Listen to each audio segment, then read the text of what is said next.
How y'all doing? I'm gonna just jump right into it.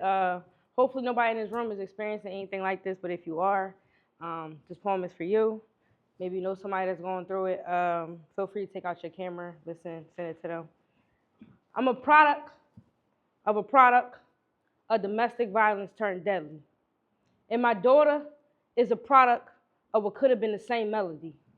And I didn't know it at the time, but I think my mother tried to stay 5 steps ahead of me.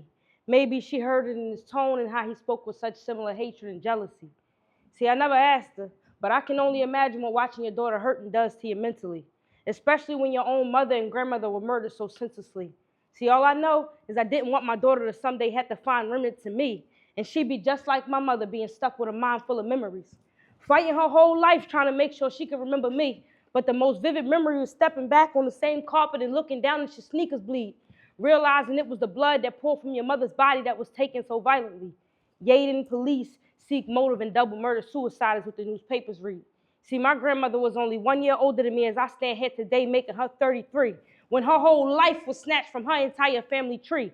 And that there is a clear reminder to me that some women weren't as blessed as me. And it's crazy to think that I feel like I just discovered some of the best of me. I'm still trying to figure it out, trying to make the right choices, and paying attention to my surroundings made me realize how much my baby hated loud noises. And I often wonder how much trauma ran through her body like poison when she was just trying to grow and evolve in the womb. My job was supposed to be only to let joy in. But they say you hear them yells from the inside, so I guess my little seed absorbed all that pain from my soiled skin. And even when I should have walked away, I continued to show up as a friend. Research says that trauma can leave a chemical mark on a person's genes, which can be then passed down for future generations.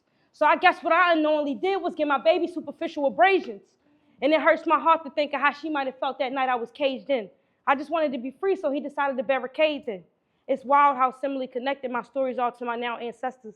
See, my aunt's father kidnapped her when she was 5, and not long after, he decided they all should take a trip to the heavenly skies. And thinking back on my own story, it makes me wonder how he must have really found a thrill in seeing me cry. I could recount those numerous times he threw shit like grab the steering wheel when I drive. And the stories my mama told me probably saved my whole life. Because eventually I began to see the signs and the look in his eyes, and I realized it wasn't love. He just wanted to control me. It didn't matter if he was the reason for my demise. See, as long as he felt in control, he'd be able to save his pride. See, it starts off subtle but absurd.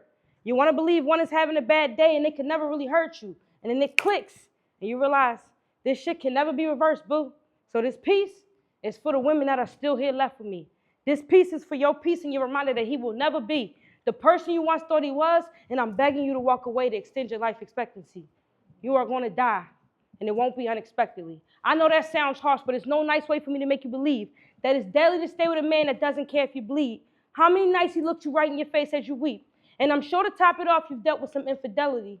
See, I'm sharing these stories praying that you're listening because I know that pain and confusion can be deafening, but nobody can do it for you because you have to be ready to leave. So I'm going to ask you, what's your reason? Like, what's your purpose? I know you've dreamed before, and this life here can't be worth it. See, your sanity no longer exists because you keep tricking yourself into thinking of the man he could be. Today, I'm begging you to begin forming your exit strategy.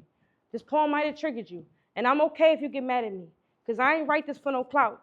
I'm talking to you like this because I'm really praying you make it out.